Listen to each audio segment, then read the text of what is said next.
Hello friends आप labour card को renewal करने चाहूँगी ताहले केमिति आपने घरे बसी निज मोबाइल बा कंप्यूटर द्वारा आप लेबर कार्ड को रिन्यूअल करें समस्त प्रोसेस मुझे वीडियो माध्यम लाइव कर जनईदेवी जहाँफल प्रति स्टेप को आपने भल भाव बुझीपारे और घरे बसी आप लेबर कार्ड को रिन्यूअल करेंगे तेज कौन रही डिटेल्स इनफॉरमेशन चलतु जाना यही इनफॉर्मेटिव वीडियो देखा चाहूँगी आम चैनल को सब्सक्राइब करूँ और नोटिफिकेशन बटन को ऑन कर रखुँ जहाँफल नेक्स्ट वीडियो जो भी अपलोड हो आपने जानीपारे तेज चलतु आज भिडियो को स्टार्ट करवा।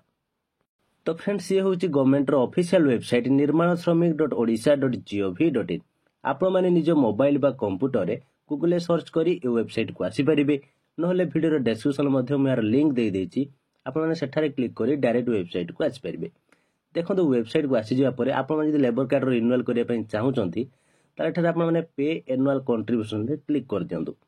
तो एठारे क्लिक कले देखंतु आपण मानको एई टाइप रो न्यू डैशबोर्ड आसीज रही एंटर वर्कर रजिस्ट्रेशन नंबर एठार जो रजिस्ट्रेशन नंबर लिखा जाइए एठार आपंकर जो लेबर कार्ड रही तार रजिस्ट्रेशन नंबर टी भल भाव टाइप कर दिंतु। एबे प्रोसीड बटन ऊपर क्लिक करंतु। तो एबे देखंतु आपंकर डिटेल्स एठार शो करदेव एप्लिकेंट डिटेल्स आपंकर बेनिफिशियरी नेम जगह आपंकर नेम टी आसुची कि नहीं भल भाव चेक कर दिंतु।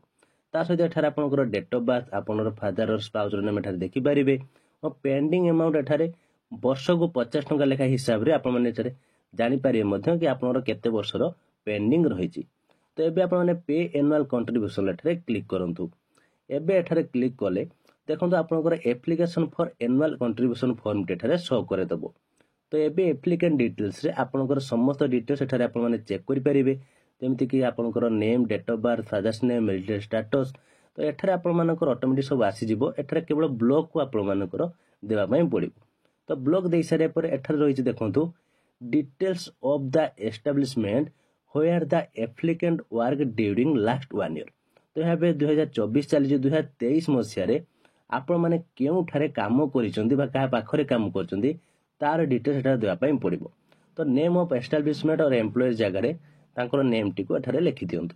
तो एबे रही देखो रजिस्ट्रेशन नंबर इफ एनी जदि तांकर किसी रजिस्ट्रेशन नंबर थाई ता देई परिबे बा कांटेक्ट पर्सन एम्प्लॉयर रिप्रेजेंटेटिव जदि तांकर के मैनेजर बा रिप्रेजेंटेटिव थिबे ताले मध्ये एठारे लिखि परिबे कांटेक्ट नंबर मध्ये देई परिबे मैंडेटरी नाही आपण चाहिले एठारे देई परिबे। एबे रही ता गवर्नमेंट सेक्टर की प्राइवेट सेक्टर ता एठारे आपण सिलेक्ट करंतु। एबे रही नेचर ऑफ वर्क आपण माने सेठारे कोन काम करंती ता एठारे आपण माने दियंतु। तो याको भला भाबरे सिलेक्ट कर देबा परे एबे रही देखंतु एस्टैब्लिशमेंट एड्रेस तो एड्रेस टी को एठारे भला भाबरे देई दियंतु। आपण माने जेउठारे काम करूचंती बा लास्ट 1 ईयर करी तार एड्रेस टी दे दिंतु। ता उर्बन एरिया कि रूराल एरिया ताठारे सिलेक्ट करंतु। एबे रही स्टेट तार स्टेट टी को भल भाव दे दिंतु। स्टेट पर एठारे रही डिस्ट्रिक्ट डिस्ट्रिक्ट टी को भल भाव दे दिंतु। एबे रही ब्लॉक तो डिस्ट्रिक्ट वाइज ब्लॉक रो लिस्ट एठारे आसीजिवो ब्लॉक को आपने सिलेक्ट करनियंतु। एबे ब्लॉक अनुसार विलेज रो लिस्ट एठारे आसीजिवो तो ताहाको भल भाव दे दिंतु। ता सहित एठारे ग्राम पंचायत रही ग्राम पंचायत टी को टाइप करदेबे ता सहित एठारे पिन कोड आपको देवाई पड़ो। एबे रही देखो एम्प्लॉयमेंट सर्टिफाइड बाय तो employer inspector trade union self certification. तो ये सर्टिफिकेट को आपको जेकोसी गोटे सर्टिफिकेट देवाई पड़ो सेल्फ सर्टिफिकेशन दे पारे।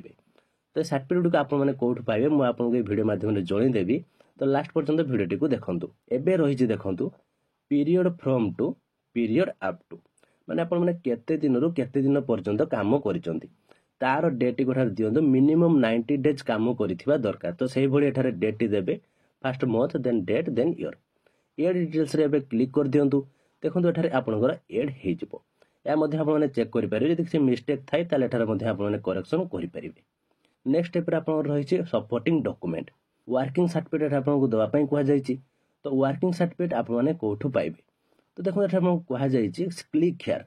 तो एठारे एबे क्लिक कर देले आपनकर देखो 1 नंबर 4 नंबर पर्यंत एठारे सर्टिफिकेट गुडी को रहिछि। फर्स्ट रहिछि 1 नंबर रहिछि प्रूफ बाय एम्प्लॉयर सेकंड रहिछि इन्स्पेक्टर थर्ड रहिछि ट्रेड यूनियन और 4 रे रहिछि सेल्फ वर्कर।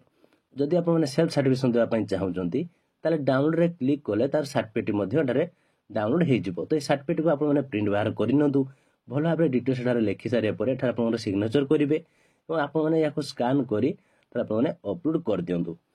या जेपीजी पीएनजी बा पीडीएफ फॉर्मेट दे पारिबे 500 केबी भितर जेमति आपण माने तलक रखिए। एबे अपलोड डॉक्यूमेंट रे क्लिक कले यह मध्य आपनकर डॉक्यूमेंट अपलोड सक्सेसफुली एठार आपनकर हेइ जिवो।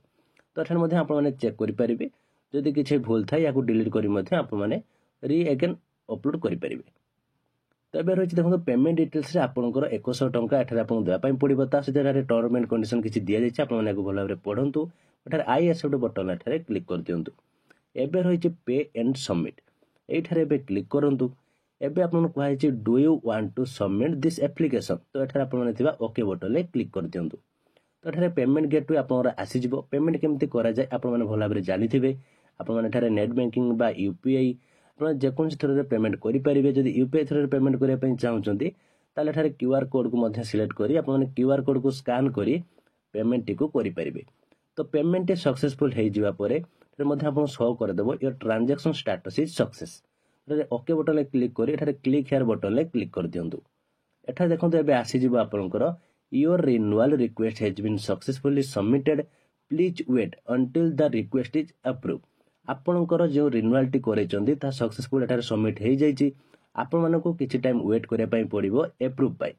तो एठार आपनको मध्ये एक ट्रैकिंग नंबर मिलि जिवे। ट्रैकिंग नंबर को आपण माने कॉपी करी रखि परिबे। ता सहित एठार click here to download money receipt. तो मनी रिसीप्ट पाया पई चाहउथिले आपण एठार डाउनलोड करी मनी रिसीप्ट को मध्ये पाई परिबे। तो एटा पर आपनकर मनी रिसीप्ट आसी जिवे। याको आपण माने प्रिंट बाहर करी निज पाखर रखि नियंतु बा पीडीएफ फॉर्मेट रे मध्ये सेव करि परिबे। तबे देखंतु आपण जदि ट्रैकिंग करिया पई चाहउचंती तो ए जो ट्रैकिंग नंबर टी मिलुची ए ट्रैकिंग नंबर टी को आपण माने कॉपी कर नियंतु बा याको आपण माने नोट करी रखि परिबे। और होम पेज को आसी जिबा परे आपण को एठारे ट्रैकिंग करिया पई पड़िबो। तो आपण माने किछि दिन परे ट्रैकिंग करिवे। एप्लीकेशन ट्रैकिंग रे क्लिक करंतु। एठारे आपण को ट्रैकिंग नंबर देबा पई एठारे कुहा जायछि। तो ट्रैकिंग नंबर देई सारी एठारे सर्च बटन ले क्लिक कले आपनकर देखंतु एई टाइप रे आपनर शो कर देबो एप्लीकेशन स्टेटस रे अप्रूव ऑन जे डेट एवं टाइम रे अप्रूव करा जायछि ता एठारे आसी जिवो। तो अप्रूव देखौछि माने आपण माने जानि परिबे कि आपण जो रिन्यूअल टी एठारे करेचंती ता सक्सेसफुली एठारे आपनकर हेइ जायछि और ऑफिस तरफ रु मध्ये ताहाकू अप्रूव करे दिया जायछि। जदि आपनकर अप्रूव शो करू नाही ताहले आपण माने निजे ऑफिस रे जाई मध्ये ताहाकू अप्रूव करे दे परिबे। तो फ्रेंड्स एई टाइप रे आपण माने घरे बसी निज मोबाइल बा कंप्यूटर द्वारा आपनकर रिन्यूअल टी को अप्लाई करि परिबे। तो ये थिला आज रो वीडियो टी केमति लागिला अपन जदि किछि डाउट थाय कमेंट बॉक्स निश्चित भाबरे जणांतु। वीडियो भलो लागिथिले लाइक एवं शेयर करंतु जा फଳରେ ସମସ୍ତଙ୍କ ପାଖରେ ଇନଫର୍ମେସନ ଟି ପହଞ୍ଚି ପାରିବ। ଆଉ ଆପଣ ମାନେ ଯଦି ଆଗକୁ ଏଇଭଳି ଇନଫର୍ମେଟିଭ ଭିडिଓ ଦେଖିବା ପାଇଁ ଚାହୁଁଛନ୍ତି ତାହେଲେ ଆମ ଚ୍ୟାନେଲକୁ ସବସ୍କ୍ରାଇବ କରି ନୋଟିଫିକେସନ ବଟନକୁ ଅନ୍ କରି ରଖନ୍ତୁ ଯାହା ଫଳରେ ଯେତେବେଳେ ବି ଆମ ଚ୍ୟାନେଲରେ ଭିଡ଼ିଓ ଅପଡେଟ୍ ହେବ ଆପଣମାନେ ସର୍ବପ୍ରଥମେ ଜାଣିପାରିବେ। ତ ଆଜି ପାଇଁ ଏତିକି। Thank you.